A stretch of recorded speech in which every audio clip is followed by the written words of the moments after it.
Alright, welcome back. I'm 64. This is one of the new episodes to this series. Can't remember the number. I want to say it's 12, but I also don't want to act like an idiot. So, somewhere around 12. So, basically nothing happened except Kurt Laramie's contract's expiring and Chrissy Angel's contract is expiring. I'm re-signing both of them. Kurt Laramie, not that good of in-ring, except I don't believe he's a terrible influence. Nope, fuck me. He's a bad influence. But I got plans for him. I got a story, and he's a part of one of the stories. So he's gonna stay. Other than that,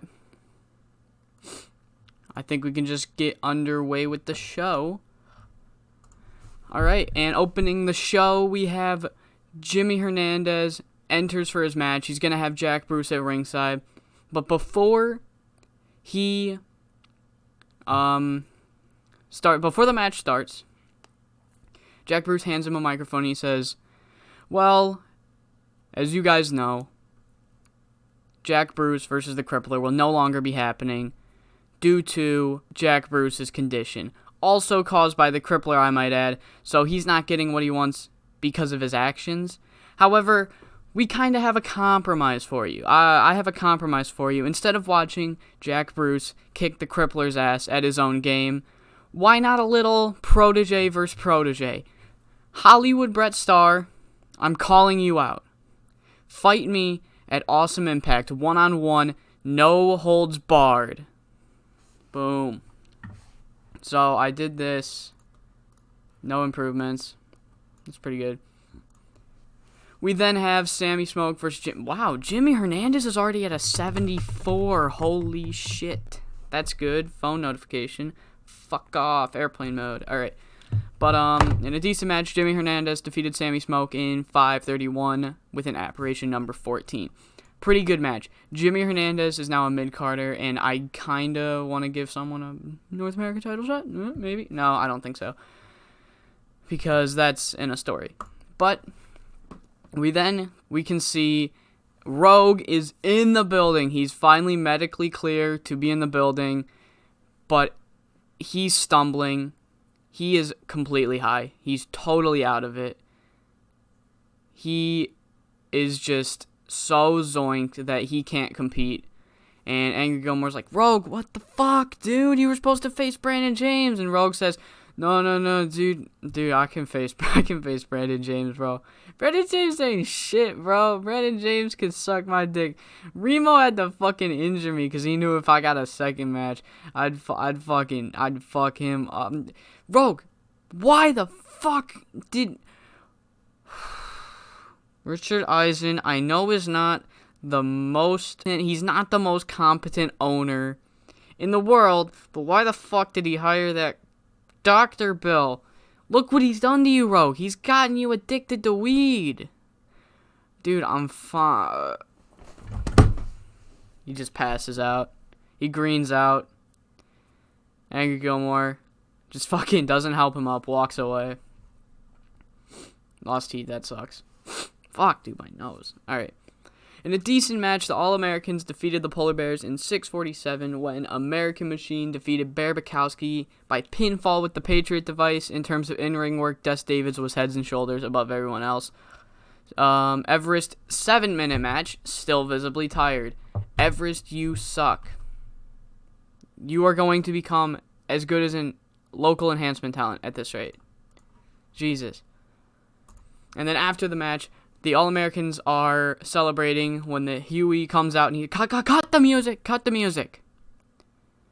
All-Americans, you may think that we're just bimbos, just stuck deers in the headlights when it comes to in-ring action, but we're not if you actually watch us. And what you did to what you did to Jefferson Stardust was not okay. And you are going to fucking pay. If you thought that we were hard competitors before, which you clearly didn't because you don't actually watch this show, then you aren't gonna... Then fuck, dude. Fuck, dude. basically, fuck the promo. I'm off my game today. Basically, he comes out and he says, "You two are going to pay for what you've done to Jefferson Stardust's face. He's become a new animal. And fuck you." I don't know. God, taskbar. Fuck off. Oh, shit. Okay. That did well. Basically, Valiant is called into Jerry Eisen's office, and Jerry Eisen tells Valiant, "Dude, what the fuck? I'm supposed to be the good half of this company, and my God, I'm vouching for the guys that are literally murdering dudes. Like, I get it. James Prudence screwed you over. Why did you have to kill him? How am I supposed to vouch for that? Like, even if it wasn't Richard that owned the company, the owner would not be okay with that. It's like, bro, I'm so okay, fine. I'll stop. I won't do it to Frederique. Okay? Jerry, happy with Valiant. So am I. 91A, pretty good. And then, due to my miscalculations, Frederique is still injured for one more day. Jesus, Dante, 25? My God. Alright, but in a bout that had subpar wrestling and a little heat, Frederique defeated Dante with a Romeo is bleeding.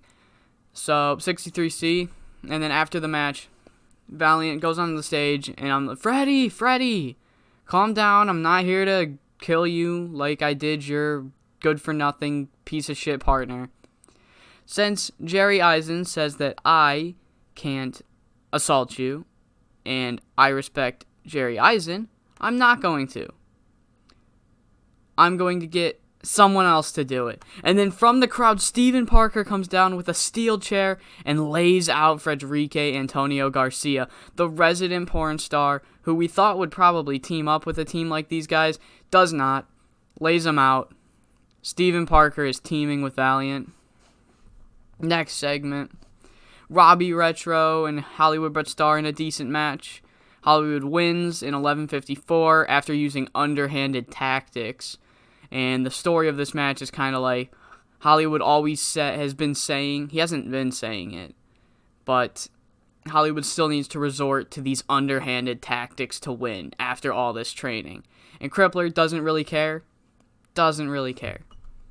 Win's a win into Crippler's eyes. And then the Crippler slides Hollywood a mic after he's won.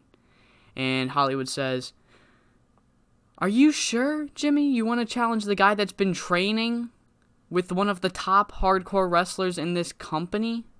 The guy that puts your mentor, quote unquote, out for months? The guy that's been throwing me in thumbtacks when I lose? The guy that's been beating me with a baseball bat when I lose? The guy that's literally been punishing me when I lose? You want to face me, the protege of the hardcore, the Crippler, in a hardcore match? You're an idiot, but you're on. Because I'm going to show the world, even though in 2016 my win-loss record is very poor, I'm going to show the world that I can defeat Jimmy Hernandez." Then we fade into, we come back from commercial. We go to commercial, we come back, and we see in a very dark room, like maroon, like a really dark red, lighting it, we see John Greed tied to a chair with Skull to Bones. John McLean and Joe Miller are in the background, and Skull tells John Greed, he's like, "John, I'm really upset with you that you wouldn't join me. However, it looks like we're gonna have to do things the hard way." There's like tape over John's mouth. He rips it off. John's like, "This isn't gonna work, Skull. Have you forgotten I'm the 8th deadly sin? I'm not like Squeaky McLean and Joe Sexy. I'm not a cocky fucker that isn't really that good. I'm John fucking Greed." Skull to Bones kind of shrugs off what John says. He goes for like a cauldron.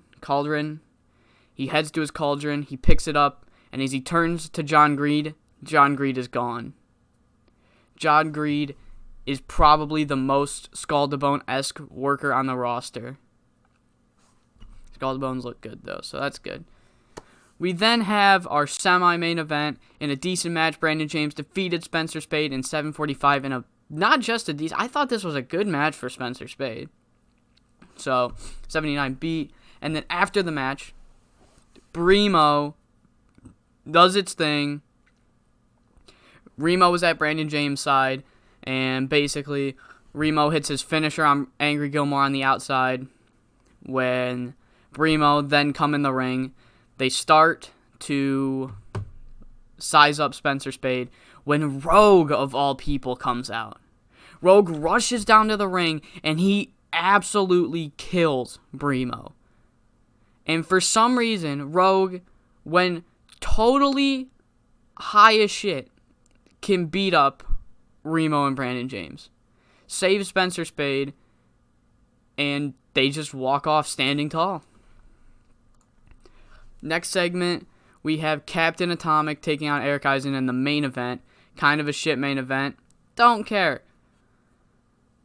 In a good match, Eric Eisen defeated Captain Atomic in 15:35 by pinfall with the supremacy following an interference from Paul Huntington, which confirms what we suspected. Paul Huntington has joined the Enterprise. Paul takes the mic and he says, "Well, this is Plan C, Joey. I warned you. I really didn't want it to come to this. You left me no choice. You wouldn't give me my rightful title rematch.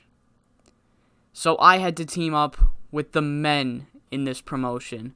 And Richard Eisen is going to give me my rightful title rematch at this next pay-per-view. So Eric, please join me in taking this company back to the promised land." And as it seems the show's about to end, Mikey Lau's music hits. And Mikey Lau, not stupid, not gonna bum rush the ring. He just stands on the stage and he says, "You guys are so foolish. You really think this is gonna change anything? You really think having a bunch of whiny bitches team up with the owner of the company, or should I say half owner of the company, is going to do anything? At Awesome Impact, I will get my revenge on Eric Eisen, and Paul Huntington will not be getting his North American title shot, no matter how much Richard Eisen thinks he can give it to him. See you then, fags."